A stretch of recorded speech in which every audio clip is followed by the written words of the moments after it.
Arranquei da adaga e atirei-me ao duque, mas, antes que pudesse atingi-lo, ele assobiou e pôs-se em guarda.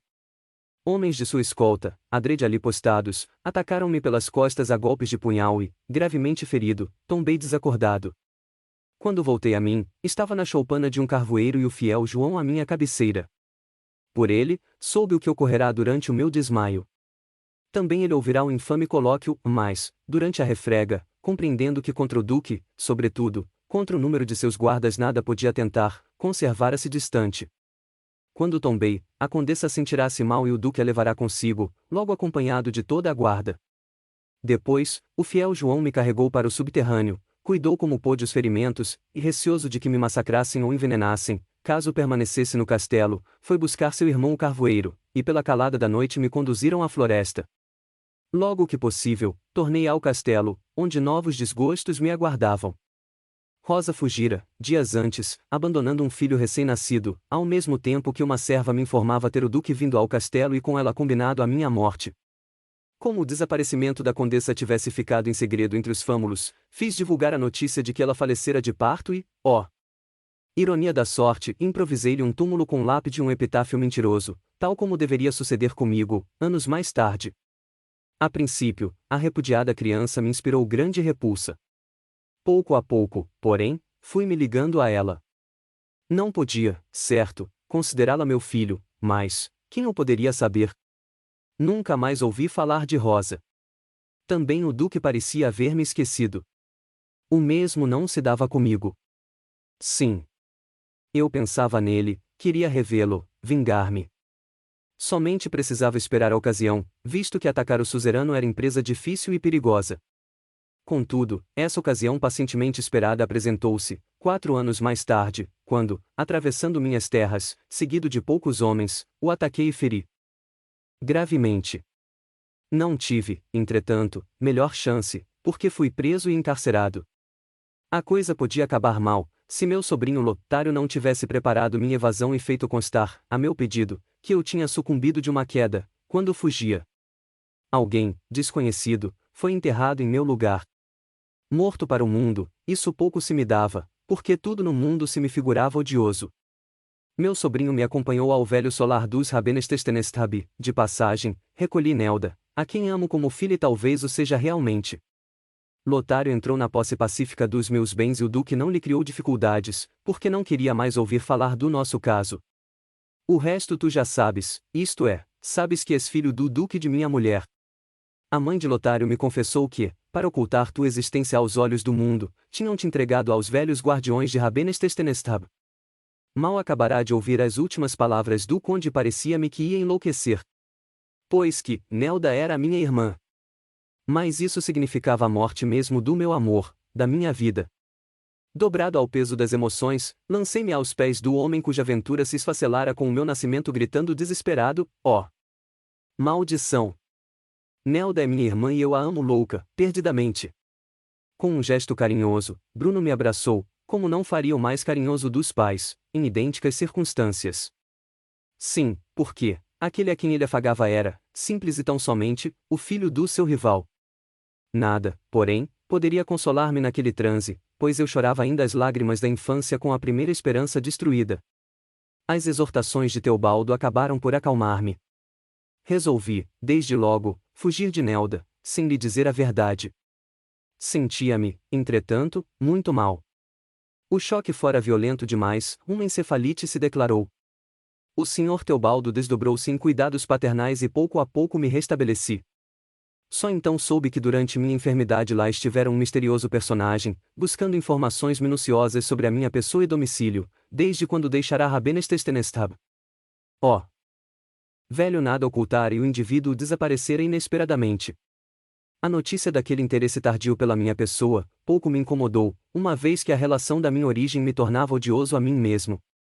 Uma noite, conversando ao canto do fogão, o Sr. Teobaldo me disse: recebi carta de Nelda, exigindo notícias tuas e pedindo-me consentimento para casar contigo. Seu único desejo, acrescentou, é ficarmos os 3 reunidos neste retiro, certa de que os teus pensamentos são antes os esqueceu e que te identificará, porque corresponde à marca que aí tens no braço.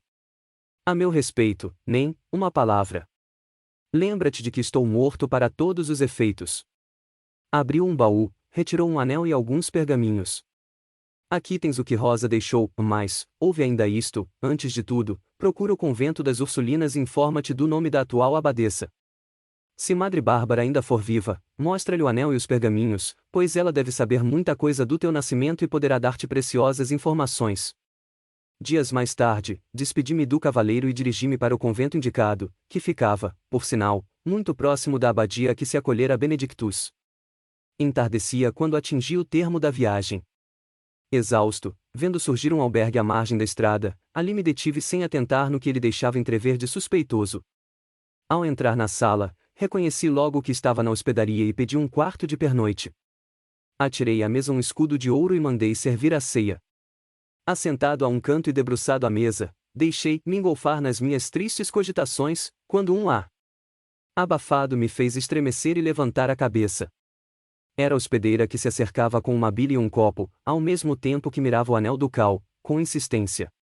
Retirei a mão, bruscamente, ela não se conteve. Perdão, cavaleiro, é que me pareceu já ter visto esse anel, há muitos anos, no dedo de um poderoso personagem. É possível, respondi calmamente, pois sou mensageiro de um senhor de alta linhagem. Depois de rápida conversa, retirou-se e não mais a vi nessa noite. No dia seguinte, fui ao convento e o anel aplanou todas as dificuldades, abriu todas as portas, de sorte que, prestes me defrontei com a abadesa.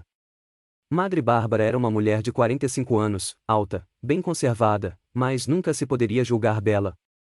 Fisionomia vulgar, deixava transparecer grande bondade, mas seus olhinhos castanho-azulados eram impenetráveis. Indagou com muita delicadeza o objetivo da minha visita e eu lhe respondi, sem preâmbulos, que sabia das suas velhas relações com a Condessa Rosa de Rabenal. Depois, ela passou a interrogar-me sobre os detalhes mais insignificantes e eu, papalvo, mal suspeitando que ela fizesse de má fé, a tudo respondia com a maior franqueza. Por fim, notando minha grande emoção, disse, seja franco comigo, meu rapaz, que secreta mágoa pode assim acabrunhar um coração tão jovem? Não creio que a simples suspeita de sua filiação possa perturbá-lo a tal ponto. Iludido por aquela leivosa compaixão, acabei confessando minha paixão por Nelda, e que desejava ouvir da boca do próprio duque se ela era realmente minha irmã. Espero vosso auxílio, minha Santa Madre, certo como estou de que conheceis, mais que ninguém, os fios desta infeliz história. Ai de mim, meu filho, de mim que nada sei. É verdade que vi muitas vezes a Condessa de Rabenal, minha amiga de infância, compreende, porém, que é uma mulher nas minhas condições, uma mulher que renunciou ao mundo, a Condessa jamais confiaria seus segredos de amor. Mas, Nelda é sua filha, apesar de tudo. Ah! Pobre orfanzinha, quanto desejaria vê-la e aconchegá-la ao coração.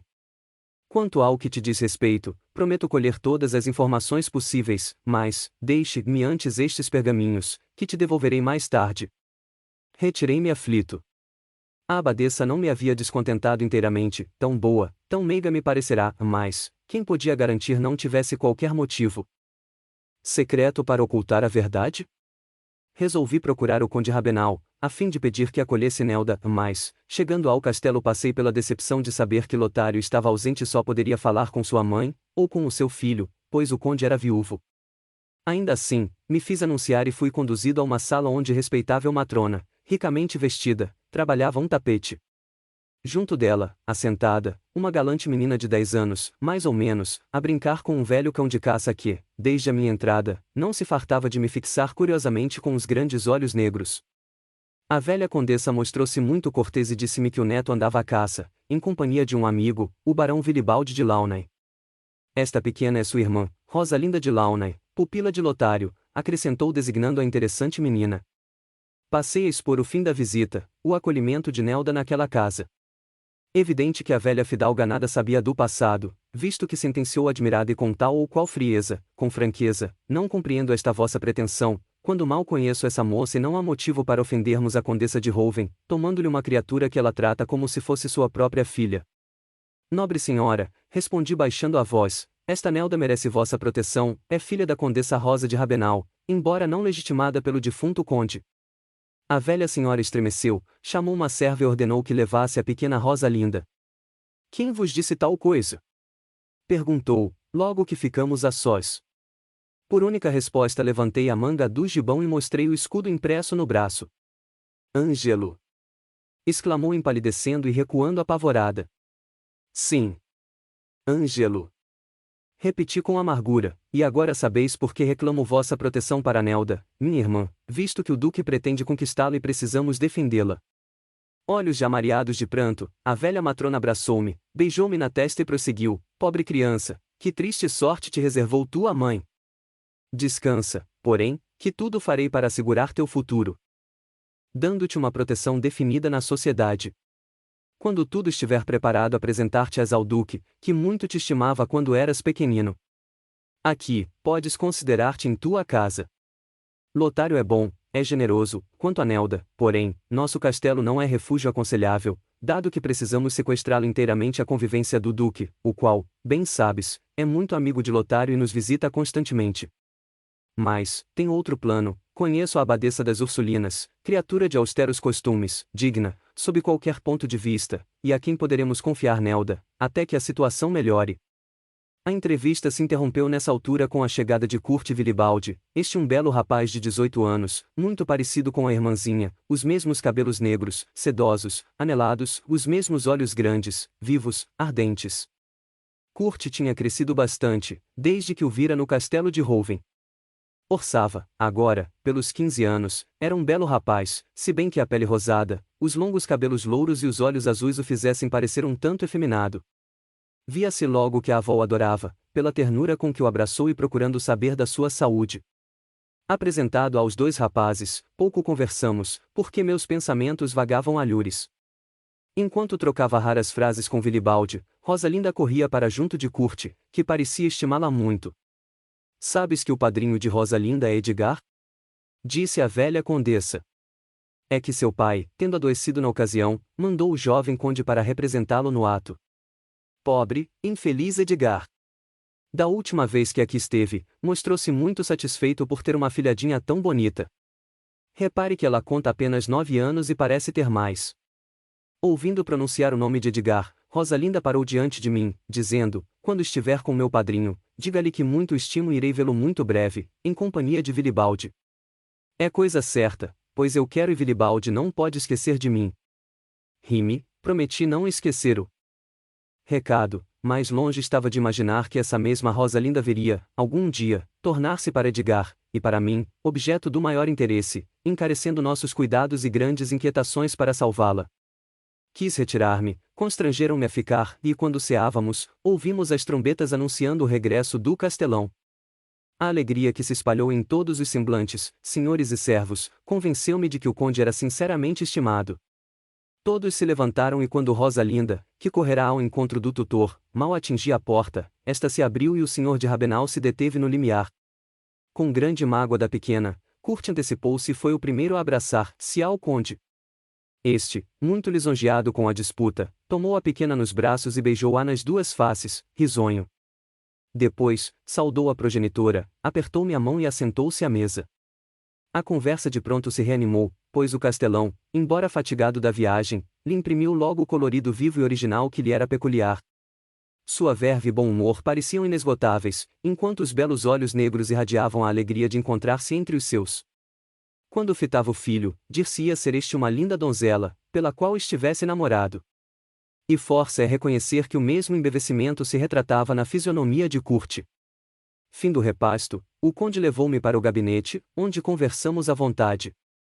Ao terminar minha exposição, apertou-me a mão amistosamente e disse: como parente mais próximo e teu maior amigo, dispõe dos meus préstimos em que te possam ser úteis. Agradeci comovido e ele prometeu internar Nelda nas Ursulinas. Efetivamente, logo no dia seguinte, a velha condessa foi buscá-la e quando lhe explicavam o motivo do internamento, Nelda concordou de bom grado e partiu satisfeita, em companhia da velha castelã. Ainda por esta, soubemos que a abadesa a acolhera de braços abertos. Escusado dizer que em todos esses passos mantive-me ignorado e oculto, pois não tinha coragem de rever, como irmã, a criatura que desejava como noiva. Assim resolvida a situação, despedi-me dos novos parentes com o intuito de rever Edgar. No momento de partir, Rabenal me disse com olhar de muita bondade: tem cuidado, meu Ângelo, não te fiéis no convento e na sua gente. Não vais cair na alguma cilada, certo de que nada existe mais odioso que esses monges, com o seu prior à frente. Prudência, portanto, muita prudência no falar e proceder. Quando cheguei à abadia, o irmão porteiro disse que era muito tarde para falar a Frei Benedictus nesse dia, e conduziu-me a uma das celas destinadas aos viajantes em trânsito. Só, insone, faltava-me o ar naquele exíguo ambiente. Procurei o corredor e uma porta, felizmente não trancada, deu-me acesso ao jardim. Noite magnífica de plenilúnio, com revérberos de prata nas plantas, nas flores, nas aleias arenosas. Depois de alguns passos, percebi que estava no cemitério, contíguo à igreja do convento. Cruzes, monumentos de bronze e de mármore, por toda parte projetavam longe sombras bizarras e fantásticas. A passo vagaroso, dobrando uma aleia, deparou-se-me soberbo panorama, que me fez parar fascinado. O rochedo em que se alteava o convento, talhava-se a prumo, deste lado, e defrontava outro rochedo semelhante, no qual se erguia o mosteiro das Ursulinas, apenas separado por um grotão profundo. Altas e grossas muralhas cintando as duas construções, pareciam atestar que nada tinham de comum entre si. Assaz fatigado, estranha melancolia me assaltou naquele sítio de repouso. Assentei-me no socalco de um velho túmulo e deixei correr o pranto. Absorto em meu cismar, não percebi que alguém se aproximava e, de repente, senti que me tocavam no ombro. Apavorado, gritei, mas, abrindo os olhos, vi um monge alto, de longas barbas negras e rosto macilento, fitando-me compassiva e serenamente. Rígido, impassível, dir-se-ia uma estátua, se os olhos, apenas, lhe não brilhassem estranhamente nas órbitas profundas. Não se assuste, não pertenço ao número dos que aí repousam e nada mais tem que ver conosco. Sou o pai Bernardo, membro desta confraria e o que se dá, apenas, é que vejo muitas coisas que os outros não veem. Perfilou-se, apontando os monumentos fúnebres, e continuou, eu os vejo, todos esses que aí estão sob essas lousas e a sua impassibilidade me revolta. Sim. Toda uma grande sociedade aqui se encontra, gente que viveu, amou, odiou, que tomou parte em caçadas, em torneios, em guerras. Agora, todos esses corpos, outrora cheios de vida, aí jazem ricamente amortalhados, inertes e alheios a tudo. Mesmo os que se amaram e se sepultaram juntos, calam-se. Ah!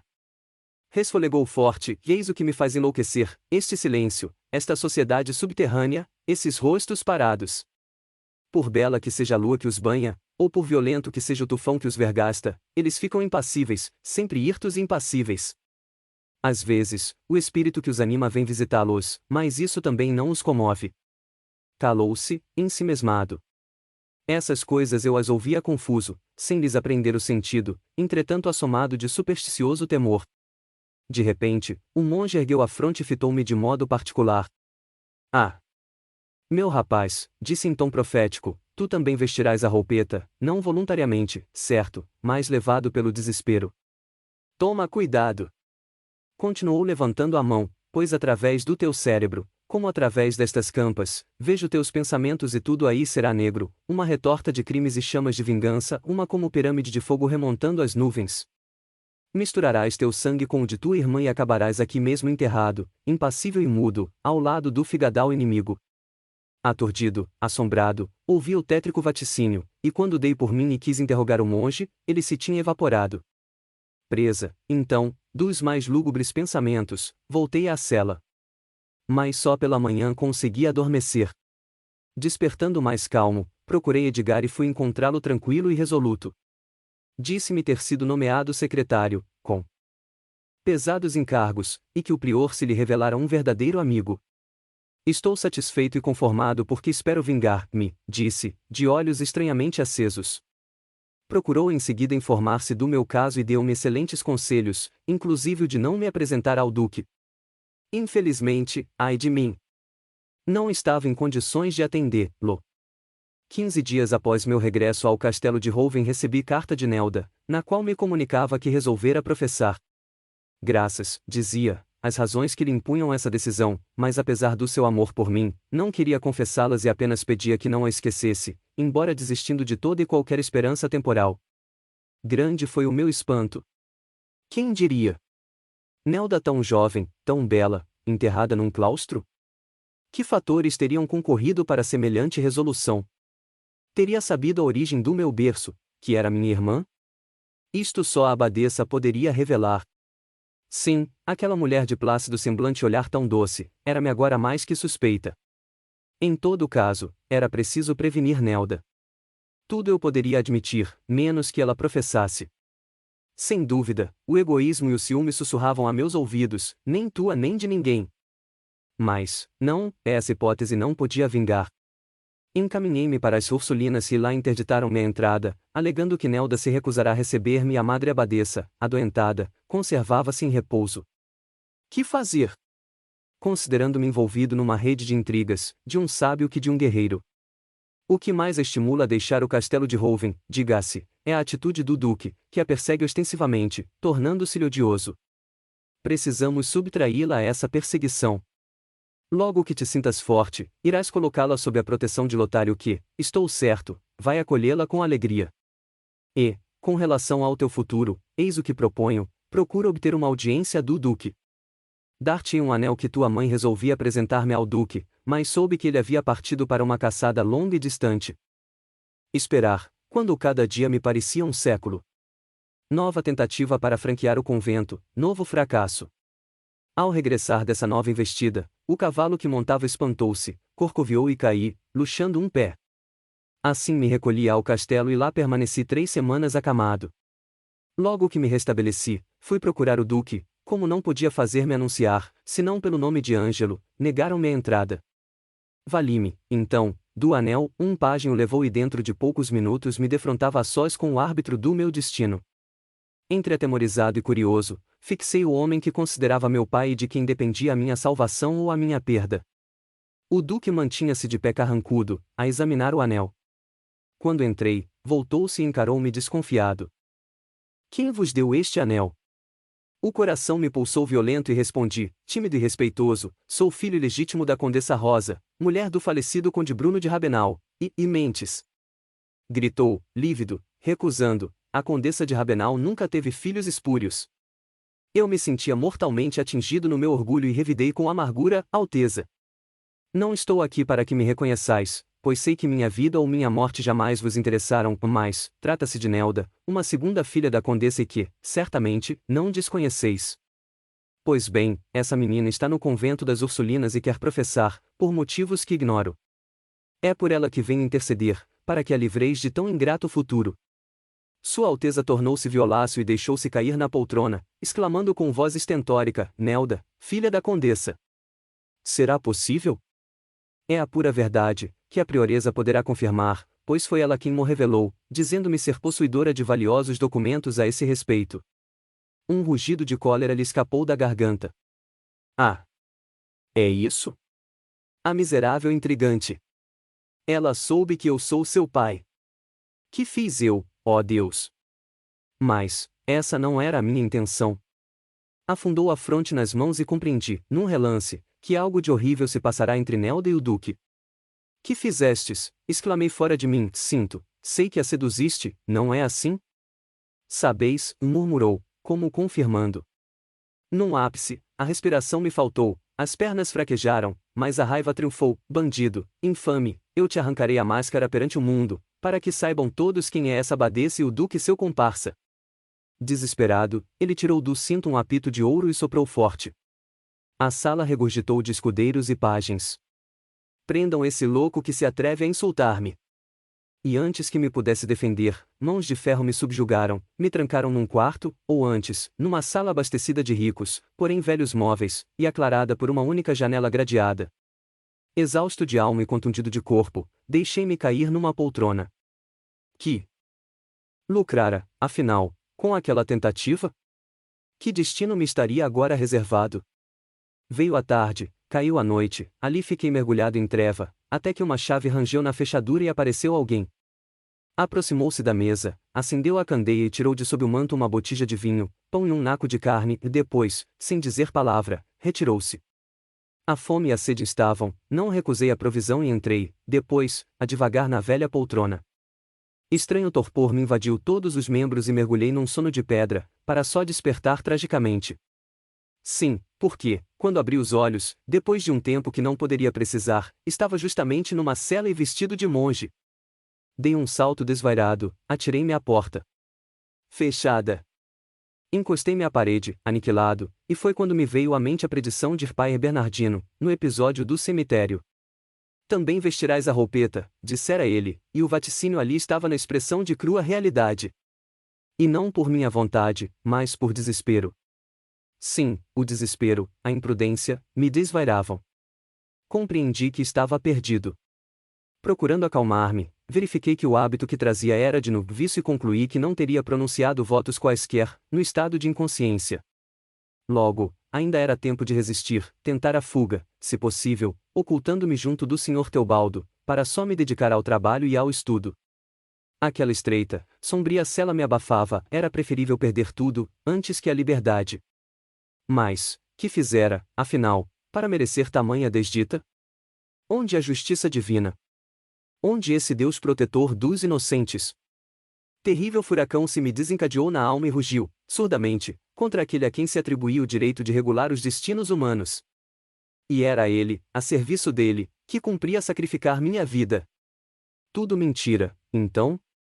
A maioria dos homens ali reunidos, segregados da sociedade, riscados do número dos vivos, condenados a aniquilar sentimentos humanos, eram vítimas, bem o sabia, das quais o mundo procurava desembaraçar-se. Habilmente, depois de lhes haver arrancado o coração com 1000 torturas morais. E todas essas vítimas deveriam reunir-se ali para servir a Deus e entoar louvores, para dominar todas as paixões, do corpo e da alma, em nome desse verdugo invisível, cuja requintada crueldade ia ao extremo de nos tirar o senso de sua compreensão. Assim conjeturando, todo um inferno me borbulhava na alma, eu era justo um daqueles anjos revoltados contra o Criador. O ruído da porta que se abria me cortou os pensamentos. De pé, na ombreira, divisei o vulto esguio e negro de um monge embuçado, tendo na mão uma lâmpada. Pela cruz de ouro que lhe pendia do peito, identifiquei o prior. Colocou a lâmpada em cima da mesa e caminhou até junto de mim, de braços cruzados. Pupilas encendidas, mergulhou no meu seu olhar, e esboçando estranho sorriso, falou em tom de superioridade: pobre louco, estou adivinhando na expressão do teu semblante, que vim interromper uma declaração de guerra a Deus e aos homens, fica sabendo, então, pobre criança duplamente louca, que nada podemos contra imperantes do céu e da terra. E agora, filho, acalma-te e escuta o que te vou dizer, não como a uma criatura à mercê do meu arbítrio, mas a um ser consciente e racional. Não estás aqui por minha ordem, nem por minha vontade, crê, mas, empenhado na tua conversão e aceitação, todos os recursos que empregar, neste sentido, estão de antemão justificados. Fora destes muros, serás sempre a lebre contra a qual se assolará a matilha, visto que tiveste a imprudência de te identificares como fruto de um erro da mocidade, e os potentados da terra querem ser infalíveis. Além disso, difamaste o convento das Ursulinas, desvendando um crime odioso. Evidente, pois, que o duque e a abadesa não te darão tréguas, até que consigam aniquilar-te. Aqui, ao invés, membro da comunidade, o hábito te dará uma posição definida, terás independência, a estima, o conceito público te abrirão todas as portas, o confessionário te devassará as consciências, mesmo as mais culposas. Sei que és inteligente, que tens sólida instrução e, nessas condições, poderás superar 3/4 partes dos monges aqui congregados. De mim, somente, dependerás, de mim, teu abade, que sabe prezar em cada qual os dotes intelectuais e a linhagem social. Aos imbecis, eu costumo punir com o jejum e a prece, aos inteligentes, porém, reservo a persuasão e eles se dobram, voluntariamente, ao regime monástico. É meu dever designar-lhes tarefas condignas de suas necessidades espirituais, que lhes evitem o desânimo e o desespero. Meus irmãos inteligentes não são meus escravos, mas combatentes conscientes, em pé de igualdade comigo, pelos direitos de nossa comunidade. E agora pergunto: queres submeter-te livremente ao inelutável, não para me satisfazer, mas para te poupares a torturas que me repugna infligir? Eu estava fascinado, tinha me enganado a respeito daquele homem, que acabava de evidenciar tão perfeito conhecimento do coração humano. Mas, aquela voz metálica, aquele olhar coruscante, seriam bem dele? Não, eu não estava enganado, a espessa barba negra, os olhos acerados eram bem dele, somente havia emagrecido, como verificava pela mão apoiada à mesa, aliás autêntica mão de prelado, branca, dedos afilados. Submeto-me, acabei por dizer sem hesitação, pois reconheço que tendes inteira razão. Muito bem, meu filho, a biblioteca fica-te desde já franqueada e lá encontrarás tudo que a ciência e a história nos têm oferecido até hoje. Lá, teu espírito encontrará lenitivo e remédio para esquecer. De resto, ainda voltaremos a falar do assunto. Deu-me a bênção e saiu. Olhos pregados na porta, fiquei a considerar a impressão que acabava de receber, comparada à do nosso primeiro encontro. Quem poderia, então, presumir que ainda houvesse de render-me ao fascínio daquele homem, só pelo timbre da voz e do seu profundo bom senso? Podia ser que se mostrasse assim, outro, diante de irmãos noviços, mas o certo é que tudo quanto me havia dito era pura verdade. Sentindo-me aliviado, estendi-me no estreito e duro catre e adormeci profundamente. No dia seguinte, colocado entre os noviços, com eles fui ouvir a missa na magnífica igreja do convento, e lá o que meus olhos buscavam não era o seguimento do ritual, nem as magnificências do templo, mas o prior, até que o lobriguei assentado numa cadeira alta, a fronte pendente, na atitude de quem ora. Comecei a compará-lo mentalmente com o entrevistado da véspera e concluí que era o mesmo homem. Também não avistei Benedictus, e quando perguntei por ele, disseram-me que estava na enfermaria, privado de visitas. Um dia, mais tarde, fui à biblioteca e lá encontrei tesouros de consolação. Depois, achei um grande volume fechado a cadeado e com sobreposta papeleta que dizia, para ser lido pelo irmão Ângelo. Ao lado, a chave. Abri, sôfrego, e qual não foi minha alegria, reconhecendo que se tratava de raríssima com preciosa obra de alquimia e magia. Todo um cabedal suficiente para absorver e nutrir as faculdades espirituais. Escusado dizer que me embriaguei dessa leitura, só interrompida para cumprir os deveres da vida monacal. Ainda assim, não descurava os problemas que entrevia a cada passo, no meu estudo, só lastimando a falta de um laboratório, que me ensejasse experimentar e resolver alguns problemas da ciência fascinadora. Diante da minha exemplar conduta, o noviciado foi breve e não se fez tardar o dia solene dos votos. Não tive outra ocasião de falar a sós com o prior, mas, devo confessar que a austera cerimônia que me despojava de todos os direitos sociais, para só me conferir o hábito e o nome de Pater Sanctus, não me causou maior abalo. Depois de receber a bênção do prior e os cumprimentos da confraria, recolhi-me à cela, na companhia de Benedictus. Lá, quando a sós, abraçamo-nos e já não pude conter o pranto, relembrando a liberdade perdida. Recapitulei nossa primeira viagem e a penosa impressão que me causará o panorama do mosteiro. Pobre amigo, disse ele, apertando-me a mão, também tu aqui estás, compelido pela sorte impiedosa, mas não ficaremos absolutamente abandonados e juntos haveremos de matar o tempo. Que te parece o nosso prior, Benedito? Cala-te. Aqui é preciso muito cuidado com as nossas opiniões. Nosso abade é uma esfinge, prosseguiu em surdina. Dir-se-ia que há nele duas almas no mesmo corpo, ocasiões em que a entonação da voz, gestos, olhares parecem transfigurá-lo, astucioso, de uma argúcia genial mesmo, ele é, não obstante, bondoso e delicado, se bem que muitas vezes por cálculo. Mas, mudemos de assunto. Então, dize-me, continuas firme nos teus planos de vingança? Se continuo, meu Ângelo. Mas, noto que só abordas assuntos perigosos. Desses falaremos depois, à vontade, no laboratório. Um laboratório aqui? Pois então. Mas olha que te repito, cuidado. A tempo tudo saberás. No dia seguinte, durante os ofícios noturnos, Benedito me segredou no ouvido, quando todos saírem, deixa-te aqui ficar atrás de qualquer coluna. Terminado o ofício, deslizei à sombra de um confessionário e esperei que o último irmão retirante fechasse as portas do templo. Pouco a pouco, à luz escassa da pequena lâmpada que piscava diante do altar-mor, comecei a perceber sombras a deslizarem entre as colunas. Benedito não tardou. Trazia na mão uma espécie de capuz e foi dizendo, toma, veste. Era um amplo poncho de lã, tendo apenas duas aberturas para os olhos. Igualmente embuçado, convidou-me a segui-lo. Encaminhou-se para o altar-mor, ali apanhou qualquer coisa que não pude ver e aproximou-se de uma das grandes colunas que sustentavam a nave. De repente, grande brecha se abriu no fuste. Agarra-te ao meu hábito e conta até 27, disse, enfiando-se pela abertura. A passagem se fechou sem ruído e nós descemos 27 degraus, em completa escuridão. Meu guia parou diante de uma parede, bateu, e um som metálico se fez ouvir. Quem é? Perguntaram do outro lado. Irmãos Vingadores, respondeu Benedito. Aonde ides? Ao purgatório. Abriu-se estreita a porta falsa e penetramos num pequeno subterrâneo arredondado, escassamente iluminado por uma lamparina, que mal deixava entrever um colchão de palha, pequena mesa e, sobre ele uma bilha d'água e pão. Circunvagando o olhar curioso, notei que a porta se havia fechado de tal sorte que não deixava traço.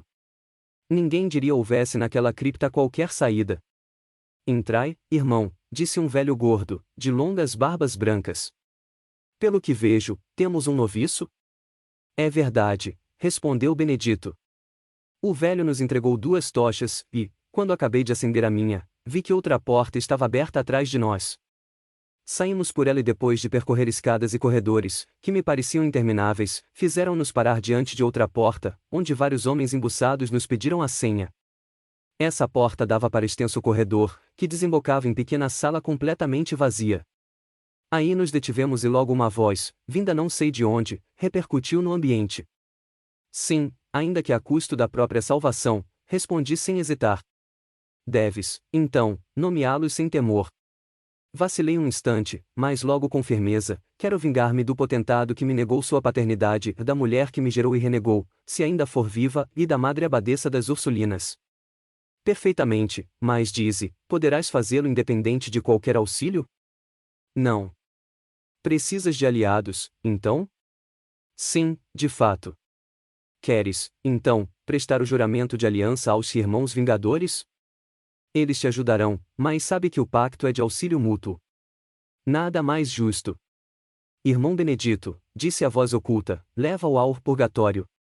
Benedito acercou-se de uma porta que tinha esculpida uma caveira e vários sinais cabalísticos. Quando essa porta se abriu, fiquei maravilhado. Era um salão enorme, fartamente iluminado, tendo ao centro um altar forrado de veludo encarnado e sobre ele um crucifixo de ouro encimando um coração crivado de flechas e um grande livro aberto. Ali estavam congregados perto de 100 indivíduos, todos embuçados, como nós. Atrás do altar, assentado num tamborete, um personagem igualmente mascarado, no qual supus reconhecer o prior. Houve as condições do juramento. Começou dizendo o suposto chefe, vais jurar, não por Deus, mas por tua honra, certo, porém saibas que o perjúrio a qualquer tempo te custará a vida, as mãos de qualquer destes irmãos conjurados que te ouvem o juramento. Se entre eles encontrares um inimigo mortal, poderás provocá-lo a duelo de morte, perante nós, mas não poderás, nunca, em caso algum, utilizar contra ele os recursos que a comunidade te vai facultar. Agora, ajoelha-te e ouve a fórmula. Ajoelhei-me, calado, e ouvi, todo aquele que aqui jura sobre este coração trespassado, deve, fitando-o, considerar seu próprio coração atravessado por 1000 flechas morais. Recordando os próprios sofrimentos que o levaram a envergar o hábito, cada qual compreenderá o sofrimento de seus irmãos. Agora, estende o braço e repete comigo, juro, por meu coração torturado e por minhas angústias passadas, que pretendo vingar-me e infligir as mesmas penas que me causaram meus algozes, a saber, o duque, minha mãe e a madre abadesa das Ursulinas. Juro igualmente que, a partir deste momento, pertenço de corpo e alma à vingança, e mais nada podendo fazer por mim, só, invoco o auxílio dos irmãos aqui reunidos, para que me prestem moral e materialmente, até que possa realizar meus fins. Em compensação, lhes hipoteco a todos em geral, e a cada um em particular, a minha pessoa física e moral, considerando-me desde já desligado do juramento de castidade imposto ao padre e ao monge, permitindo-se-me, para atingir meus desígnios, renovar relações com o mundo feminino. Da meia-noite ao primeiro cantar do galo, fico autorizado a usar trajes seculares, fora da abadia. Em tudo mais, me conformo e prometo dedicar o tempo aos interesses da comunidade, estimando na pessoa do chefe o mestre soberano, por obedecer-lhe às ordens, ainda que com risco da própria vida. Esse juramento foi pronunciado em voz alta, breve e pausadamente. Muito bem, disse o prior, recebe agora o sinete da nossa confraria. Senti na espada a agudíssima dor e não pude conter um grito. É que 2 monges me haviam sutilmente atingido pelas costas com um ferro em brasa. Mas eu não podia mostrar-me acovardado. Mordi os lábios, deixei que cuidassem da queimadura. Depois, todos me apertaram a mão, repetindo, serviço por serviço, conte comigo. Por último o prior, que me ofertou pequena chave presa a um cordão de ouro, dizendo, o cofre do convento fica-te aberto e podes nele tirar o de que necessitares, e quanto aos subterrâneos, também ficam à disposição dos irmãos para seus trabalhos e divertimentos. Agora, vamos à ceia. Benedito tomou meu braço e penetramos num grande subterrâneo contíguo ao primeiro. No centro, a mesa fornida de rica baixela de ouro e servida por 8 monges. Como? Disse admirado, pois há servos aqui? Sim, disse Benedito rindo-se, mas não há temer qualquer traição, pois são imbecis filhos da plebe, condenados ao cárcere por crimes comuns. Em vez de lá apodrecerem, eles aqui vegetam sem esperança de rever jamais a luz do sol mais, ainda assim, satisfeitos porque comem, bebem, dormem. Assentei-me ao lado do amigo e reparei que todos se regalavam, mas nenhum levantou o capuz. A confraria guardava o jejum com o mesmo respeito que tinha a castidade, tal a profusão de boa caça, vinhos finos e excelentes compotas que ali se deparavam. Terminado o repasto, a dispersão foi rápida. O prior aproximou-se de Edgar e disse: "Mostre os subterrâneos ao novo frade, para que tenha uma ideia perfeita da sua nova investidura." Acenou com a mão amigável e desapareceu. O amigo tomou uma tocha e disse satisfeito: "Anda a ver que não somos dos menos ricos senhores do mundo, mas somos dos mais poderosos." Percorremos uma galeria abobadada, na qual se deparavam, de um lado, inúmeras portas baixas. Abrindo uma delas, Edgar me chamou a atenção para o horrível calabouço mal aclarado por uma luz branquicenta, coada de exígua seteira. Estranhos rumores nos chegavam, como que provindos do exterior. "Que é isso?" perguntei. "Entra e verás." Acompanhei-o, abriu uma porta, subiu alguns degraus, depois, outra porta mais resistente e eu recuei. À nossa frente se estendia a vasta massa líquida, cuja superfície azulada pranteava-se aos revérberos do luar. Compreendi que estávamos à margem do lago que banhava um lado da Penedia. Edgar cruzara os braços, absorto nos seus pensamentos. "Aqui", disse esboçando um sorriso significativo, "hei de arrastar, um dia, o cadáver de Urique para tirá-lo nestas águas profundas. Elas apagarão as manchas do sangue. Há também por aqui um bueiro, que, destampado, acarreta a inundação. Mas o processo é ao gosto dos juízes. De qualquer forma é aqui que se haviam as encomendas e por isso chamamos cemitério a esta masmorra. Além desta, temos 3 outras saídas para o lago. Trata-se, como vês, de primitivas cavernas, posteriormente muradas, mas, com tamanha perfeição que se confundem com a própria rocha. Em geral, estas construções são interessantíssimas, pela habilidade com que aproveitaram cada brecha e cada furna, articulando-as num tão vasto com um perfeito labirinto. Dali passamos a outro subterrâneo, guarnecido de enormes estantes pejadas de pergaminhos. Dispostas em círculo, inúmeras secretárias, todas numeradas, e algumas ocupadas por frades embuçados, lendo ou escrevendo. Esta é a sala do expediente, onde se fazem buscas, se escrevem cartas, se falsificam documentos e tudo mais que seja preciso, de vez que lá em cima não pode haver traço de qualquer atividade, senão religiosa. Ali, naquele canto, à direita, estão juntas as nossas bancas de trabalho. Estás vendo o teu número? Sempre que algum irmão precisar de ti, depositará em tua mesa uma espécie de carta aberta, e ficas na obrigação de responderes com o teu conselho e parecer.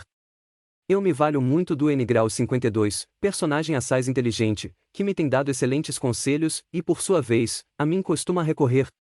Finalmente, nestas caixas se encontram resumos biográficos de todos os irmãos, bem como os nomes de seus inimigos e a lista das pessoas de suas relações na sociedade profana. Tua história aqui ficará igualmente arquivada. Assim, desde que encontres alguém que, por suas relações anteriores te possa auxiliar, escrever-lhe-ás e receberás todas as informações necessárias, porquanto nos cumpre ajudarmos-nos da melhor forma possível.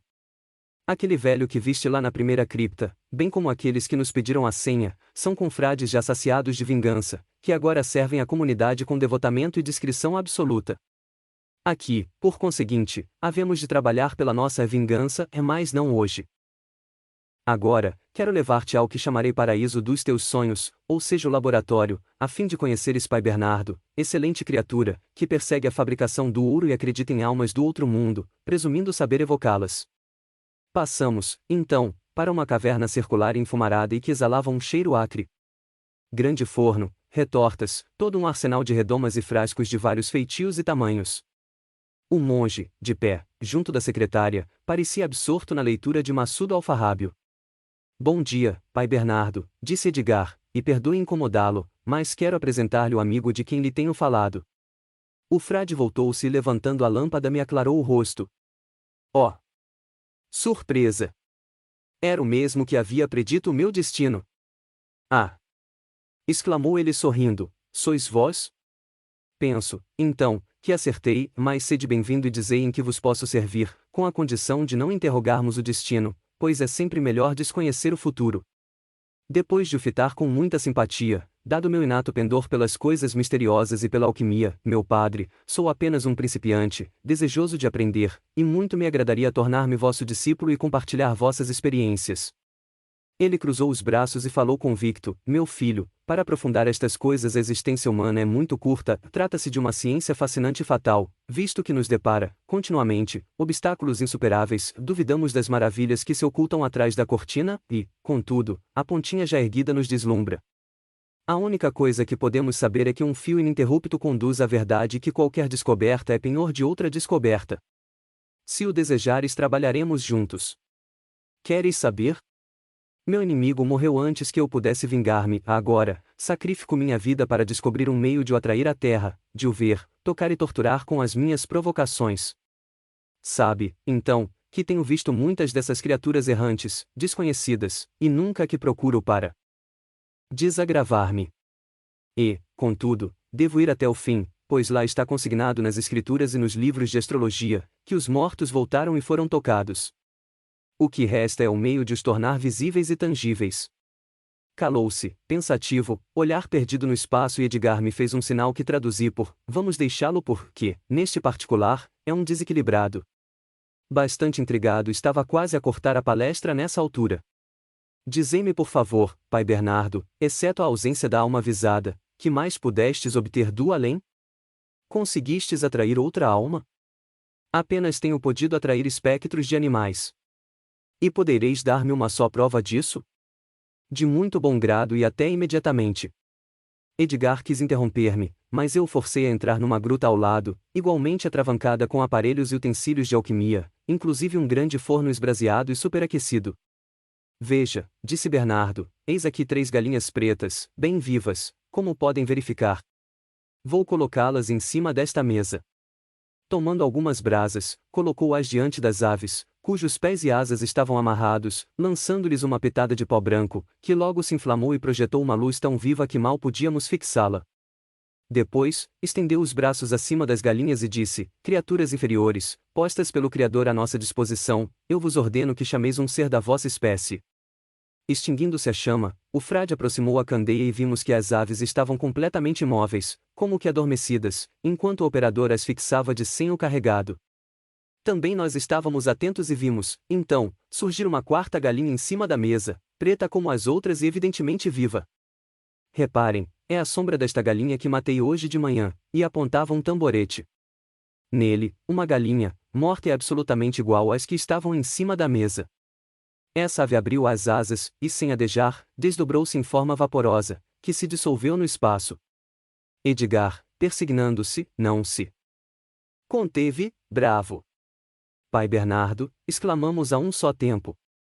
Mas isso é o ABC da ciência que me absorve dias e noites, e, contudo, ainda não pude atingir meus fins. Lá obtive este mesmo fenômeno com os gatos, por exemplo, mas, que me adianta isso quando o que procuro é a alma do inimigo? Quanto a ti, meu filho, podes vir até aqui sempre que puderes e quiseres. Não te faltarão livros. Conheces o latim? Se conheço, tanto melhor, pois isso facilitará a tarefa. E agora, muito boa noite, porque tenho de trabalhar até a madrugada. A noite é sempre mais própria à invocação dos invisíveis. Despedimo-nos e saímos. Curioso personagem, disse Edgar. Sabes o que a mim me vaticinou? Que chegarias a te vingares. Sim, confirmou satisfeito, todos os meus algozes serão aniquilados. Valdec perecerá às minhas mãos, o patrimônio da condessa de Rouven pertencerá ao nosso convento e... Nesse momento aprumou-se com orgulho, um dia a cruz de ouro brilhará neste peito. Compreendes, Ângelo, o alcance dessas palavras? Valem por ter um cetro e uma coroa invisíveis, deter poderes quase ilimitados, ser prior e chefe da nossa organização secreta, tudo dirigir, ajudar a vingança de todos e gozar simultaneamente de toda a liberdade, nadando em ouro. Isso é que é viver. Oh! O mundo já me não desperta inveja nem saudades. Simples cavaleiro de Rouven, eu não seria, nem mais nem menos que um senhor entre senhores, tão ricos e poderosos quanto eu. Fiz, portanto, um alto negócio. Uma só coisa não compreendo na profecia de Bernardo, quando me disse que combateria e venceria o gigante pela traição do meu predecessor. Não sei quem possa ser o gigante. Subimos pelo mesmo caminho que descêramos, e quando, 15 minutos mais tarde, deitado no meu catre recordava tudo que vira e ouvirá, pareceu-me que sonhava e temi que o sonho se esvanecesse ao despertar. No dia seguinte não vi Edgar, mas fui procurar pai Bernardo e lá passei algumas horas trabalhando. Confesso que os novos labores científicos me absorviam a ponto de esquecer, por algum tempo, os meus planos de vingança. De resto, não sabia como e por onde começar para atingir o Duque. Folheava, atento, as biografias dos confrades, mas só encontrei uma que me pareceu aproveitável, por se tratar de um homem que lhe merecera confiança, evidentemente depositário de altos segredos e que, em consequência de vil traição, fora encerrado no convento. Escrevi a esse homem e, em vez de responder, apresentou-se-me ele, uma noite, diante da secretária, dizendo: Conheço-te, isto é, assisti ao teu nascimento, pois era então pajem do Duque sei, efetivamente, de muita coisa. Tua mãe, quando desapareceu, tinha 25 anos. Casou-se muito jovem com o conde de Rabenal e quando se descobriu o segundo escândalo tu contavas 7 anos. Se, pois, estás agora com 22 e ela ainda vive, deve estar beirando os 40. Além da sua aventura com o Duque, tinha ela outra ligação amorosa com um tal de Olenhoff que, por atos de felonia, suponho, perderá os títulos de nobreza e acabará fugindo. O que ele fez no exílio só Deus o sabe, mas o certo é que um dia reapareceu e carregou com a condessa, sem que alguém jamais os visse. Não obstante, deves agir com muita prudência, guardar absoluta reserva em tudo isto, pois o nosso prior é, ao que consta, irmão gêmeo do tal Eulenhoff. Posso também acrescentar que o Duque não é tão invulnerável como supões, visto que foi descoberto em suas correrias noturnas pelos albergues de má fama. Quanto à abadesa das Ursulinas, penso que deves deixá-la de lado, por enquanto, pois não vejo como atacá-la, sem provocar suspeitas. Procura, apenas, saber se ela nada sabe da sua grande amiga Rosa. Agradeci a informação e fui logo entender-me com Edgar, de vez que prometêramos não guardar segredo entre nós. Ouve-me, disse ele, depois de refletir um instante, quando me contaste os pormenores da libertação de Maria, creio haveres mencionado o nome de Olenhoff. É verdade, mas o que não sei é como disso me esqueci inteiramente. Amanhã mesmo estarei lá no albergue. Nessa altura, lembrei-me de um incidente mínimo, um simples da estalajadeira, quando viu o anel ducal. Eu lhe dera uns 35 anos, mas nada impedia que tivesse mesmo os 40, em bom estado de conservação. Depois, veio-me à mente o ascendente da sua autoridade sobre o aventureiro. Ah! Se eu pudesse obter a chave do mistério! Esse dia me pareceu interminável e, no dia seguinte, à tarde, dirigi-me ao prior e avisei que pela primeira vez queria realizar uma saída noturna. Com que fim? Perguntou, calmo. Visto que lhe era lícito saber tudo e ligado pelo juramento de sigilo absoluto, tudo lhe confiei, omitindo apenas, por delicadeza, o nome de Olenhoff, e só mencionando a estalajadeira. Quando acabei a confidência, ele teve um gesto brusco e baixou a cabeça, meditativo. Por fim, disse: Pois sim, filho, pode sair logo que termine o ofício noturno, pede ao N graus 13 a chave do guarda-roupa e somente não deixes de regressar à hora regimental. Chegada a noite, meti-me na farpela civil e de barbas postiças, saí pelo subterrâneo que desembocava não longe da estrada em que demorava o albergue. Caminhei lesto e não tardou a surgir no cruzamento da rota o casarão escalavrado, no qual, uma janela fracamente iluminada anunciava que a estrela da noite se mantinha aberta aos viajantes retardatários. Uma velha mulher me abriu a porta. Ninguém na sala.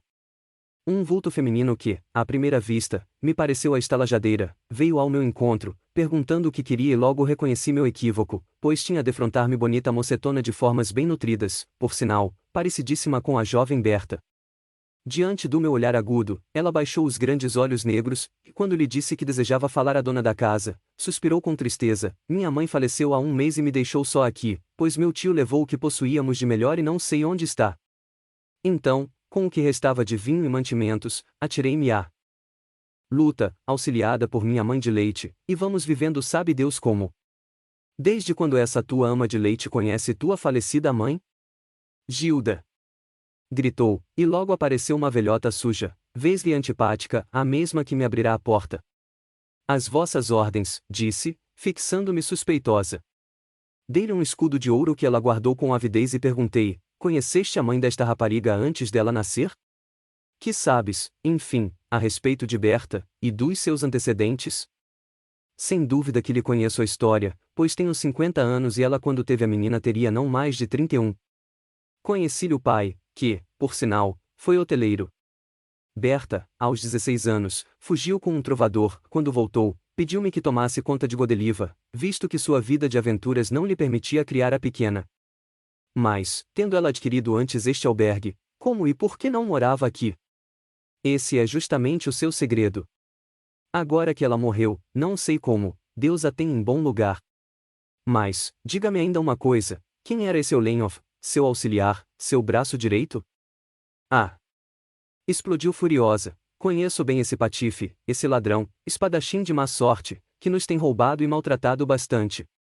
E olhe que o seu cinismo vai ao ponto de intitular-se Barão de Olenhoff, como se o nome e o título não fossem roubados a um senhor Olenhoff, de quem fora palafreneiro, que desapareceu após uma série de desgraças imerecidas.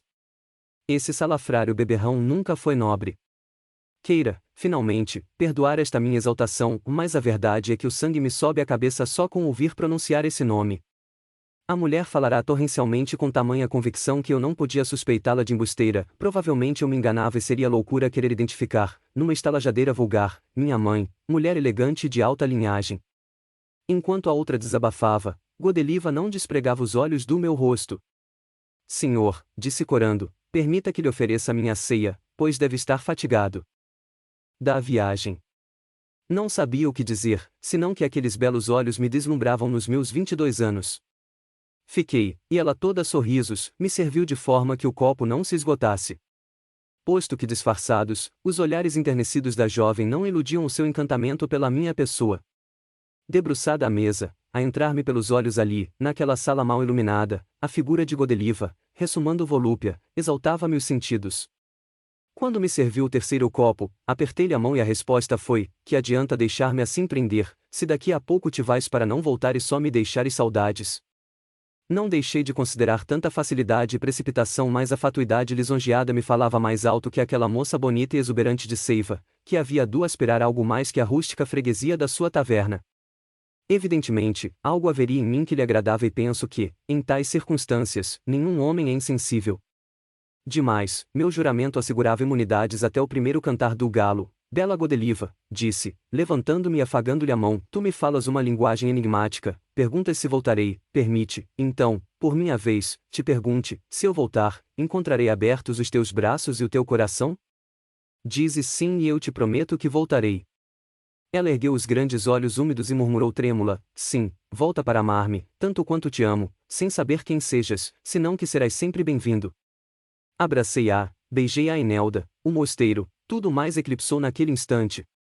Deixei o albergue prometendo voltar e não faltei à palavra. Essa ligação durou bastante, até que um dia, saciado, rompi com ela e perdi de vista a interessante Godeliva. Meu plano de vingança estava então paralisado, minha mãe continuava incógnita e a prioresa das Ursulinas invulnerável na sua astúcia. Consolava-nos, a mim e a Edgar, a convicção de que em assuntos dessa natureza se deve ter paciência, pois quem mais espera melhor alcança.